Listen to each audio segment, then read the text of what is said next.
ಎಲ್ಲ ನನ್ನ ಗ್ರಾಮ ಪಂಚಾಯಿತಿಯ ಅಧ್ಯಕ್ಷರು, ಉಪಾಧ್ಯಕ್ಷರು ಮತ್ತು ಸದಸ್ಯರುಗಳಿಗೆ ನಮಸ್ಕಾರಗಳು. ಕರ್ನಾಟಕ ರಾಜ್ಯ ಗ್ರಾಮ ಪಂಚಾಯಿತಿ ಸದಸ್ಯರ ಮಹಾ ಒಕ್ಕೂಟದ ಹೋರಾಟಕ್ಕೆ ಮತ್ತೊಂದು ಯಶಸ್ಸು ಸಿಕ್ಕಿದೆ. ಸದಸ್ಯರ, ಅಧ್ಯಕ್ಷರ, ಉಪಾಧ್ಯಕ್ಷರ ಗೌರವಧನದ ಬಿಡುಗಡೆ ರಾಜ್ಯ ಸರ್ಕಾರದಿಂದ ಆದರೂ ಜಿಲ್ಲಾ ಪಂಚಾಯಿತಿಗಳಲ್ಲಿ ಬಹಳ ತಡ ಆಗ್ತಿತ್ತು. ಹಾಗಾಗಿ ನಾವು ನೇರವಾಗಿ ಸದಸ್ಯರ, ಅಧ್ಯಕ್ಷರ, ಉಪಾಧ್ಯಕ್ಷರ ಬ್ಯಾಂಕ್ ಖಾತೆಗೆ ಹಣ ವರ್ಗಾವಣೆ ಮಾಡಬೇಕು ಅಂತ ಹೇಳಿ ರಾಜ್ಯ ಸರ್ಕಾರವನ್ನು ಕೇಳಿಕೊಂಡಿದ್ವಿ. ನೇರವಾಗಿ ಹಣ ವರ್ಗಾವಣೆ ಮಾಡುವ ಸಂದರ್ಭದಲ್ಲಿ ಅಧ್ಯಕ್ಷರು, ಉಪಾಧ್ಯಕ್ಷಗಳು ಆಗಿಂದಾಗೆ ಬದಲಾದ ಸಂದರ್ಭದಲ್ಲಿ ಅದು ಕಷ್ಟ ಆಗ್ತದೆ. ಹಾಗಾಗಿ ಗ್ರಾಮ ಪಂಚಾಯಿತಿಗಳಿಗೆ ನೇರವಾಗಿ ನಾವು ವರ್ಗಾವಣೆ ಮಾಡುವ ಕೆಲಸವನ್ನು ಮಾಡ್ತೇವೆ. ಹಾಗಾಗಿ ನಿಮಗೆ ಬೇಗ ಆ ಗೌರವಧನ ತತ್ಕ್ಷಣದಲ್ಲಿ ಸಿಗುವಂಥ ವ್ಯವಸ್ಥೆ ಆಗುತ್ತೆ ಅಂತ ಹೇಳಿ ಸರ್ಕಾರ ನಮ್ಮ ಒಕ್ಕೂಟದ ಕರೆಗೆ ಓಗೊಟ್ಟು ಇಂದು ಎಲ್ಲ ಗ್ರಾಮ ಪಂಚಾಯಿತಿಗಳ ಖಾತೆಗೆ ನಮ್ಮ ಗೌರವಧನವನ್ನು ಬಿಡುಗಡೆ ಮಾಡಿದೆ. ಇನ್ಮೇಲೆ ಪ್ರತಿ 3 ತಿಂಗಳಿಗೊಮ್ಮೆ ಎಲ್ಲ ಅಧ್ಯಕ್ಷರು, ಉಪಾಧ್ಯಕ್ಷರು, ಸದಸ್ಯರ ಗೌರವಧನ ನಮಗೆ ಸಿಗಲಿದೆ. ಇದು ನಿಮ್ಮೆಲ್ಲರ ಹೋರಾಟದ, ಒಗ್ಗಟ್ಟಿನ ಹೋರಾಟದ ಫಲ ಅಂತ ಹೇಳಲಿಕ್ಕೆ ಬಯಸ್ತೇನೆ ಮತ್ತು ಅಭಿನಂದನೆಗಳನ್ನು ಸಲ್ಲಿಸ್ತೇನೆ. ಆದರೆ ನಮ್ಮ ತುಂಬ 28 ಬೇಡಿಕೆಗಳಿದ್ದಾವೆ. ಬಹುತೇಕ ಬೇಡಿಕೆಗಳು ಇನ್ನೂ ನಮಗೆ ಈಡೇರಿಲ್ಲ.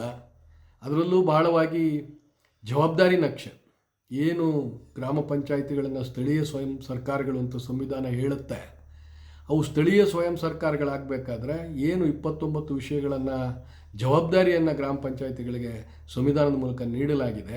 ಆ ಇಲಾಖೆಗಳಲ್ಲಿ ಯಾವ್ಯಾವ ಚಟುವಟಿಕೆಗಳ ಸಂಪೂರ್ಣ ಜವಾಬ್ದಾರಿ ನಮ್ಮದು ಅಂತಕ್ಕಂಥ ಮತ್ತು ಅದಕ್ಕೆ ಸಂಬಂಧಪಟ್ಟ ಹಣ, ಅಧಿಕಾರಿಗಳು ಎಲ್ಲರೂ ಪಂಚಾಯಿತಿಯ ಕೆಳಗಡೆ ಕೆಲಸ ಮಾಡುವಂಥ ವ್ಯವಸ್ಥೆ ಆಗಬೇಕು. ಅದಾಗಬೇಕು ಅಂದರೆ ಜವಾಬ್ದಾರಿ ನಕ್ಷೆ ರಚನೆ ಆಗಬೇಕು. ಯಾವ್ಯಾವ ಜವಾಬ್ದಾರಿಗಳು ಅಂತಕ್ಕಂಥದ್ದು ಸ್ಪಷ್ಟ ಆಗಬೇಕು. ಈ ನಿಟ್ಟಿನಲ್ಲಿ ಬಹಳ ದೊಡ್ಡ ಪ್ರಯತ್ನವನ್ನು ನಮ್ಮ ಒಕ್ಕೂಟ, ಕರ್ನಾಟಕ ಪಂಚಾಯತ್ ರಾಜ್ ಪರಿಷತ್ತು, ರಾಜ್ಯ ವಿಕೇಂದ್ರೀಕರಣ ಮತ್ತು ಯೋಜನೆ ಅಭಿವೃದ್ಧಿ ಸಮಿತಿಗಳ ಬೆಂಬಲದೊಂದಿಗೆ, ಜೊತೆಗೆ ಅನೇಕ ಹಿರಿಯ ಮುಖಂಡರಾದಂಥ DR ಪಾಟೀಲ್ರವರು, C ನಾರಾಯಣಸ್ವಾಮಿ ಅವರು, ಪ್ರಮೋದ್ ಹೆಗಡೆ ಅವರು, ಗೋರ್ಪಡೆ ಅವರು, ಇವರೆಲ್ಲರ ಮಾರ್ಗದರ್ಶನದಲ್ಲಿ ಹೋರಾಟ ಮಾಡ್ತಾ ಇದ್ದಾನೆ. ಅದರ ಮುಂದುವರೆದ ಭಾಗವಾಗಿ ನಿನ್ನೆ ವಿಧಾನ ಪರಿಷತ್ ಸದಸ್ಯರಾದಂಥ ಶ್ರೀ ಪ್ರಕಾಶ್ ರಾಥೋಡ್ ಅವರ ಮೂಲಕ ಈ ವಿಷಯವನ್ನು ಚರ್ಚೆಗೆ ಒಳಪಡಿಸಿ ಮಾನ್ಯ ಮುಖ್ಯಮಂತ್ರಿಗಳಿಂದ ಮತ್ತು ಗೌರವಾನ್ವಿತ ಗ್ರಾಮೀಣಾಭಿವೃದ್ಧಿ ಮತ್ತು ಪಂಚಾಯತ್ ರಾಜ್ ಸಚಿವರಿಂದ ಉತ್ತರವನ್ನು ಪಡೆಯಲಾಗಿದೆ.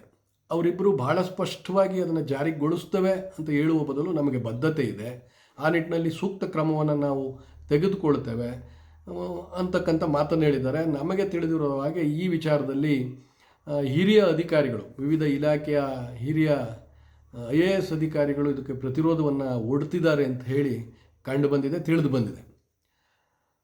ಇದರ ಜೊತೆಗೆ ಇನ್ನೂ ಅನೇಕ ಬೇಡಿಕೆಗಳು ನಮ್ಮವು ಇದ್ದಾವೆ. ಆ ವಿಚಾರದಲ್ಲಿ ನಾವು ಮುಂದಿನ ಒಂದು ಹೋರಾಟಕ್ಕೆ ಸಜ್ಜಾಗಬೇಕಾದ ಅನಿವಾರ್ಯತೆ ನಮ್ಮ ಮುಂದೆ ಬಂದು ನಿಂತಿದೆ. ಕಳೆದ ಜನವರಿಯಲ್ಲಿ ಮಾಡಿದ ಹೋರಾಟಕ್ಕೆ ಇಲ್ಲಿವರೆಗೆ ಯಾವುದೇ ಆ ಥರದ ಬಹಳ ಪ್ರಮುಖವಾದ ಯಶಸ್ಸು ನಮಗೆ ಸಿಕ್ಕಿಲ್ಲ. ಈ ನಿಟ್ಟಿನಲ್ಲಿ ನಾವು ಒಂದು ಅಂತಿಮವಾದ ಮಹಾ ಹೋರಾಟವನ್ನು ರಾಜ್ಯವ್ಯಾಪಿ ಮಾಡಬೇಕಾಗತ್ತೆ. ಹೇಗೆ ಮಾಡಬೇಕು, ಅದನ್ನು ಹೇಗೆ ಹೋರಾಟವನ್ನು ರೂಪಿಸಬೇಕು, ಹೇಗೆ ಅದನ್ನು ಪ್ರಬಲವಾಗಿ ಸರ್ಕಾರ ಎಚ್ಚೆತ್ತುಕೊಳ್ಳುವ ಹಾಗೆ ಮಾಡಬೇಕು, ನಮ್ಮ ಬೇಡಿಕೆಗಳನ್ನು ಈಡೇರಿಸಿಕೊಳ್ಳಬೇಕು ನಿಟ್ಟಿನಲ್ಲಿ ಮುಂದಿನ ತಿಂಗಳು 3ನೇ ತಾರೀಕು ಬೆಂಗಳೂರಿನಲ್ಲಿ ರಾಜ್ಯ ಸಮಿತಿ ಸಭೆಯನ್ನು ನಾವು ಕರೀತಾ ಇದ್ದೇವೆ. ಆ ಸಭೆಯಲ್ಲಿ ರೂಪುರೇಷೆಗಳನ್ನು ನಿರ್ಧಾರ ಮಾಡಿ ಹೋರಾಟಕ್ಕೆ ಕರೆ ಕೊಡ್ತೇವೆ. ದಯಮಾಡಿ ರಾಜ್ಯದ ಎಲ್ಲ ನನ್ನ ಪ್ರೀತಿಯ ಗ್ರಾಮ ಪಂಚಾಯಿತಿ ಅಧ್ಯಕ್ಷರು, ಉಪಾಧ್ಯಕ್ಷರುಗಳು, ಅದರಲ್ಲೂ ಅಧ್ಯಕ್ಷರುಗಳು ಸಂಪೂರ್ಣ ಜವಾಬ್ದಾರಿಯನ್ನು ತೆಗೆದುಕೊಂಡು ತಮ್ಮ ಪಂಚಾಯಿತಿಯ ಎಲ್ಲ ಸದಸ್ಯರೊಡನೆ ಆ ಹೋರಾಟಕ್ಕೆ ಧುಮುಕಬೇಕು. ನಾವೆಲ್ಲರೂ ಒಗ್ಗಟ್ಟಾಗಿ ಹೋರಾಟ ಮಾಡಿದ್ರೆ ಮಾತ್ರ ನಮಗೆ ಯಶಸ್ಸು ಸಿಗಲಿಕ್ಕೆ ಸಾಧ್ಯ. ನಮ್ಮಲ್ಲಿ ತುಂಬ ಜನಕ್ಕೆ ಅನಿಸುತ್ತೆ, ಇನ್ನು ಕೇವಲ ಒಂದೂವರೆ ವರ್ಷ ಇದೆ, ಇನ್ನೇನು ನಮ್ಮ ಅಧಿಕಾರ ಮುಗೀತು, ನಮಗಿನ್ನೇನಾಗಬೇಕು, ಹೇಗೋ ಕಾಲ ಕಳೆದಿದ್ದೀವಿ, ಕಳೆದು ಬಿಡೋಣ ಅಂತ. ಇಲ್ಲ ಗೆಳೆಯರೆ, ಹಲವಾರು ವರ್ಷಗಳಿಂದ ಪಂಚಾಯತ್ ರಾಜ್ ವ್ಯವಸ್ಥೆ ಈ ರಾಜ್ಯದಲ್ಲಿದೆ. ಆ ವ್ಯವಸ್ಥೆ ಇರುವ ಕಾರಣಕ್ಕೆ ನಾವೆಲ್ಲರೂ ಅಧ್ಯಕ್ಷರು, ಉಪಾಧ್ಯಕ್ಷರು, ಸದಸ್ಯರುಗಳಾಗಿ ರಾಜಕೀಯ ಅಧಿಕಾರವನ್ನು, ನಮ್ಮ ಗ್ರಾಮಗಳ ಅಭಿವೃದ್ಧಿಯಲ್ಲಿ ಭಾಗವಹಿಸುವ ಒಂದು ಅವಕಾಶವನ್ನು ಪಡ್ಕೊಂಡಿದ್ದೇವೆ. ಹಾಗಾಗಿ ವ್ಯವಸ್ಥೆಯನ್ನು ಉಳಿಸಿ ಬೆಳೆಸಿ ಹೋಗಬೇಕಾಗತ್ತೆ.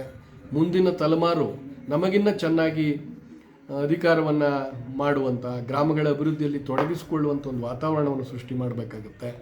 ಈ ನಿಟ್ಟಿನಲ್ಲಿ ನಾವು ನೀವೆಲ್ಲ ಒಂದಾಗೋಣ, ಒಂದು ಮಹಾನ್ ಹೋರಾಟಕ್ಕೆ ಮುಂದಾಗೋಣ ಅಂತ ಹೇಳಿ ತಮ್ಮಲ್ಲಿ ಒಂದು ಕರೆಯನ್ನು ಕೊಡ್ತಾ ನಿಮ್ಮೆಲ್ಲರ ಬೆಂಬಲವನ್ನು ನಾನು ಕೋರ್ತಾ ಇದ್ದೇನೆ. ಒಗ್ಗಟ್ಟಿನಲ್ಲಿ ಬಲವಿದೆ, ಒಗ್ಗಟ್ಟಿನಿಂದ ಮಾತ್ರ ಯಶಸ್ಸು ಸಾಧ್ಯ ಅನ್ನೋದು ನಮ್ಮ ಕಳೆದ 2 ಹೋರಾಟಗಳಲ್ಲಿ ನಮಗೆ ಅನುಭವಕ್ಕೆ ಬಂದಿದೆ. ಈ ನಿಟ್ಟಿನಲ್ಲಿ ಮತ್ತೊಮ್ಮೆ ಗ್ರಾಮ ಸ್ವರಾಜ್ಯಕ್ಕಾಗಿ ಮಹಾನ್ ಹೋರಾಟಕ್ಕೆ ನಾವು ನೀವು ಸಿದ್ಧರಾಗೋಣ.